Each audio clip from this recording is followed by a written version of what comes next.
in Charleston, South Carolina, and my name is Bárbara.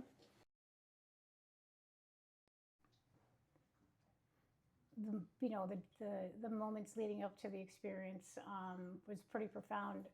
So I've been sober about 5 years now, and I've been following, a program, 12-step program, a spiritual program.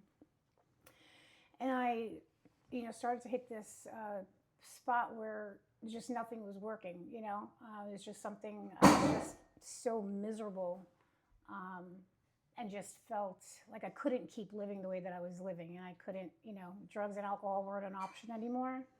I was doing all the things that 12-step program taught me to do, and but I was just suffering. And my sister had a conversation with a mutual friend of ours, and she had done 5-MeO years ago. I had no expectation. I was a little bit hesitant. I had a little anxiety about it, just because I've done psychedelics with acid and mushrooms, and I've had really bad trips, and he tells me, he's like, this is not that. The experience was, it was the best I can say is mind-bending. I could just tell you what I saw and what it was shown to me. I came across, there was some just really demonic gestures, but very quickly I came face to face with what I realized was my ego. And my ego, it is a rabid, hyena, and it's foaming at the mouth, and its teeth are showing, and it was saying to me, it's mine, it's mine, it's mine. And it was just trying to protect and hoard all this stuff, and it's foaming at the mouth, and it wanted to attack me. And, but I, at the same time as I'm observing this, I am it, so it's I'm the conscious, I'm not just the consciousness observing it, but I'm also the thing being observed. And I realized that what it's been protecting, what it's been holding so sacred and so dear to it, is all the rage and all the anger and the horror and the pain and the betrayal and just this poison, and it's holding on to it, and it's holding it so sacred, it's holding it so sacred. And as I was feeling it, and I was as I was protecting it, violently, wanting to attack you from coming near it, it was my mouth opened and my head split open, and I just let it go. I just released it, I've been holding on. We were talking about pride for millennia. It was this massive enema. It was an absolute purge. And it was imagine holding on to a rocket ship as it's about to burst off. That's the only way I can explain it. And I exploded. I exploded so much that I remember for a second being afraid that, I went to the bathroom, in my pants. But that's how powerful it was, and it was, and I just remember, I was just bleh, and it just kept on going and going and coming out and just releasing. And it was, and I started screaming, because again, I am this hyena, and I started screaming because I'm watching it with its teeth grilling, and I'm screaming at it. And I was just saying, take it all, take it. I don't want it, and just letting it go, and then screaming and laughing maniacally in its face, this thing has wanted to kill me for so long, and it's done everything it can to kill me. And in that moment, it's it all became so clear as to how silly, this is what I've been holding on to, this shit. what are the thing that I'm protecting, the thing that I'm so, I'm so angry about. It's just all these things that have hurt me and have been trying to kill me for, since whenever the first harm happened. And through that, I emerged into this, where it's like I awoke inside the center of it all, where it's just one consciousness. It's oneness is the only way I can explain it. And it's an explosion of everything beautiful, and love and kindness and warmth and safety, and it's like this is what we're, my understanding is that this is what we're centered in, this is where we come from, this is where we exist all, all the time.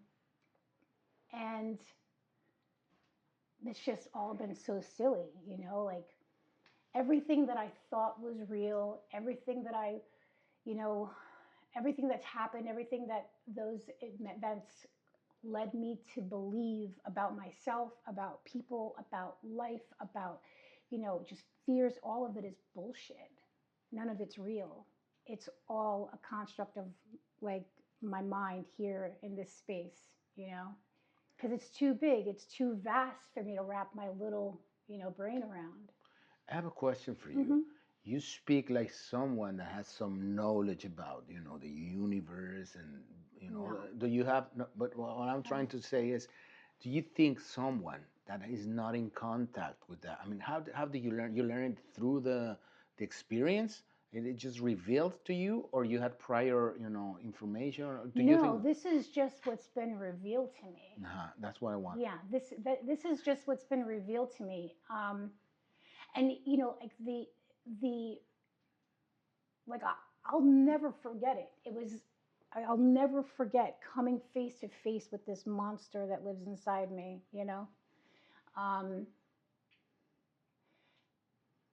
The most profound thing that happened was what happened after that. In the weeks following. And for the first week, I had a really tough time. Like I couldn't sleep. I didn't, I had a really hard time. Like I'd always struggled with faith and spirituality, but I had to find something, as part of like my 12-step program, something to, to believe in that wasn't myself, something to help carry me through recovery and just through life. And I thought I had, because I saw the truth, because I saw what's real, like where I saw the truth of everything. I struggled for a bit there with like faith, with like what I believed in, what I didn't know what I believed in, I didn't know what I didn't believe. I couldn't sleep, and I was just my mind was so blown wide open, like I just didn't know what to do with what I had been shown. Mm-hmm. I did know that I needed to understand and I needed to go back. And the only thing I could really do was, it was suggested by one of the friends that administered to me was to write,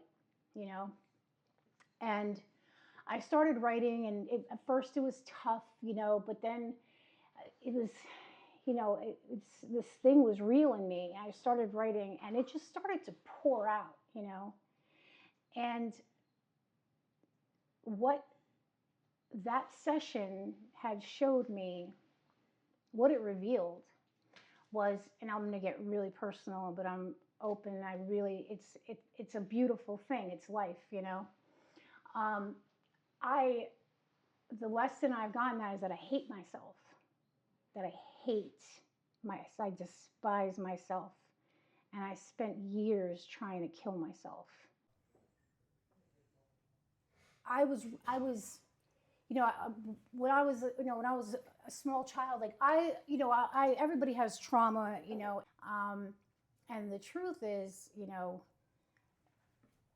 grew up in chaos and like anger and people shouting and calling each other names. But when I was 11 years old, I woke up to my father trying to have sex with me, and I, and it's like I knew what was happening, but I couldn't comprehend it and rationalize it in my mind and wrap my mind around, that this was actually happening. And, I spent,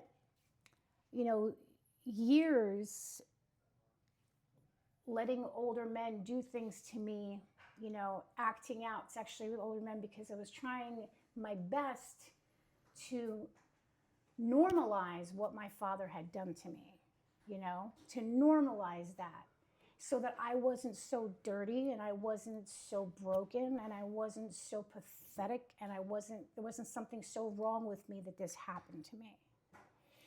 And, they say, it's like first by their hand, then by your own, and I created this cycle of horrible abuse, and I did everything I could to kill off the pain and the fear and the confusion.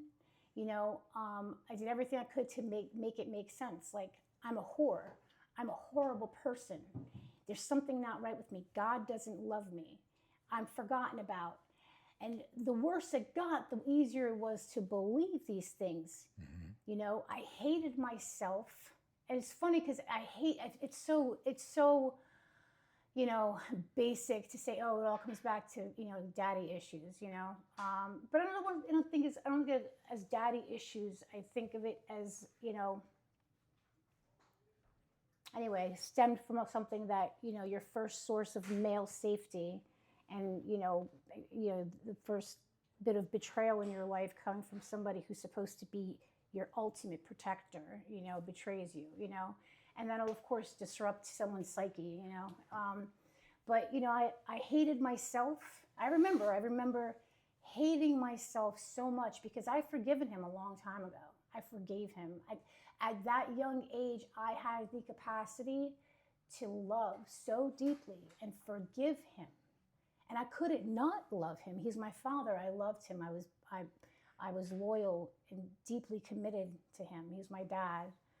And I hated myself for that because it was more painful. It would have been so much easier if I could just close my heart off and be, and be mean and be spiteful and curse and feel that, instead of feeling guilty for feeling upset, or instead of feeling guilty for how I felt about him. It was like I was ashamed of being angry. I was ashamed of being angry with him because I felt that like I was being disloyal to him, and then I hated myself because the more I tried to honor him, the more I dishonored myself, And so I found myself in life just walking through and just trying to find anything to hold on to,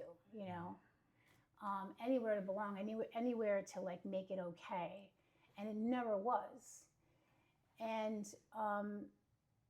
in any event, so like from my first Bufo experience, that was what I got, that like I hated myself, and and it was really, this was like a lot of deep writing. This was a lot of like, just sitting with, and, I had a second Bufo experience, which, I guess it's not what you want, it's always what you need, which I don't remember much of it. I don't really remember any of it, but when I came out, and I go under for like, they tell me like 40 minutes, an hour, so I'm out there, but like I came out, and all I know is what the feeling that I had when I came out was, I can't recall any of it, was that I just want to be good. Like, I want to be beautiful. I want to be soft and gentle. I want to be good too. I want to be, I want to be worthy of that, right? Because in my core, I don't believe that I am. In my core, I'm a very broken person. And about, and I kind of sat with that, and through that experience,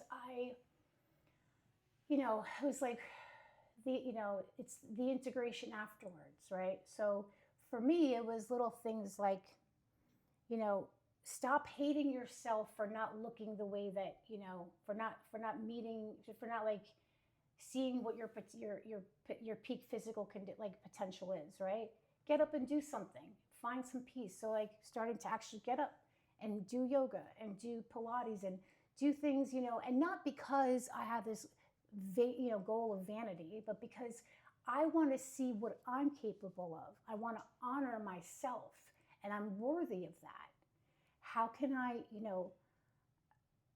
the kinder that I am to myself, the more forgiving and gentler I am to myself, and showing myself love by getting sleep, getting up, going and participating in a yoga class or a Pilates class, going for a walk,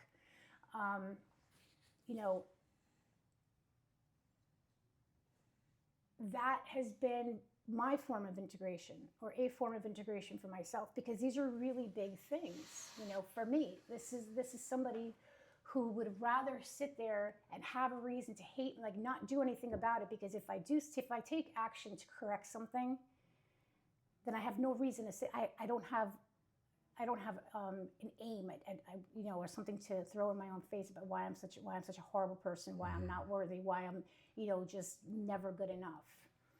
And I started feeling this shift inside of me. It wasn't, because like the experience is no matter what, it's going to be profound. That you're touching an important point right now, which is integration, because a lot of people just go take the session, and so you're talking about integration means for you taking care of yourself using that kind of stuff. Yeah, right? I think like for my I'm not like, I want minimum effort, maximum results. That is like the way that I want to live life. I want to do as little as possible and get as much as possible. I'm a drug addict, right? So like I want a lot of people, I don't know, I had this idea that I'm going to go in, I'm going to do this, and it's going to be this profound psychic change, and and then it's going to be automatic, right? But no, it was a profound experience. I week following, I just didn't know, I wasn't grounded the week following, and I couldn't sit down for 2 seconds to do anything, I was so detached. And so, but with the writing is what that was, I know that there's other forms of integration, but that was just... Yeah, but let's say that there's some people that don't have to an integration therapist, right, or like integration groups. What would be the points that you would recommend to the people? I didn't have an integration therapist, so my recommendation, what I would suggest for somebody who goes into it the way that I did, is to just just get a journal, just sit and write down, even, for even 2 sentences. You just start. Is as you write, when we write, our brain uses a different side, and it just starts to flow. It's like your heart is connected to the pen, and it just starts to go, and it's, and that's how I found that. And the stuff that was coming out, there was no thinking about it. I had to go back, and as I was coming out, it was so amazing, because it was like, years, a lifetime and this seeing myself for who I really am, Okay, so I'm gonna take just the last idea. Yeah. Can you share like how was your life previous Bufo and life after Bufo? Let's just take a minute to... So, my life has completely transformed. This has been like the honor of my life to be introduced to this experience. 6 months ago, I was just, moving along in life, and I was,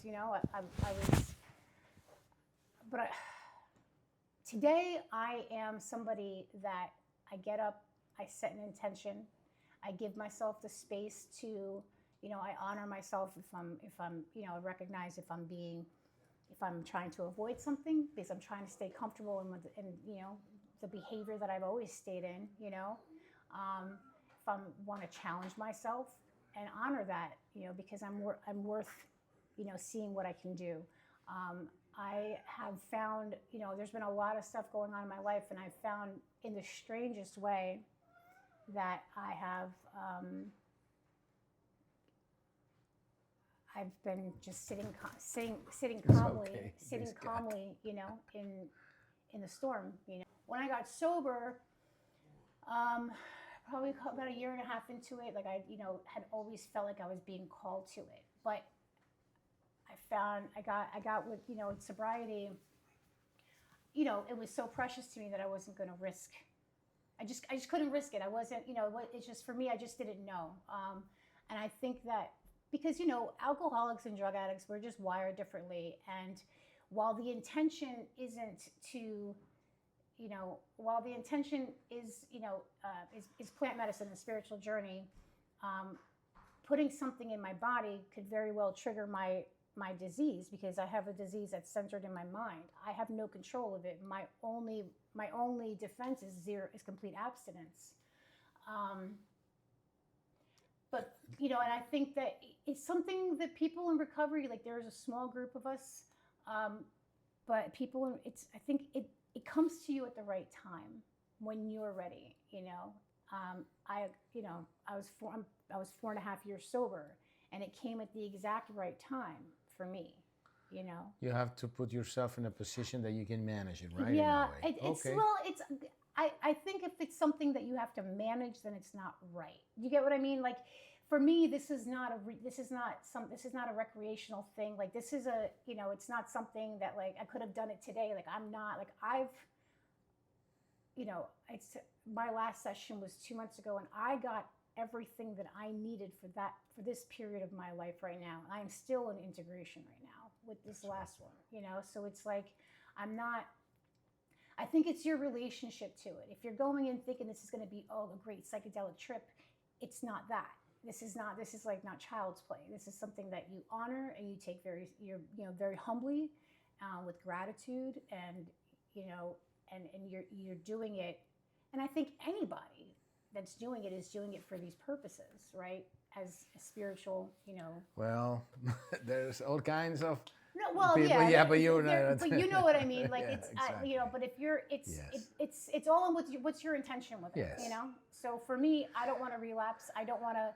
I have no interest in, you know, playing with any kind of fire. Yeah. But it's not a cure-all either. Yes. You know, it's not a cure-all. Yeah. So final message for the Bufo Talks? Oh man, just surrender, enjoy the ride, you know? And it's like, I don't know, just allow yourself to be free, you know? And it's the most horrifying and the most, you know, magnificent experience of your life, you know? It's like all the beautiful colors and all the flavors, you know, just exploding into millions of particles. It's like, that's potentially can happen. Yeah. Right? Well, thank you. And that's another podcast for the Bufo Talks. Thanks, This is Mario. Mario, and thank you for listening.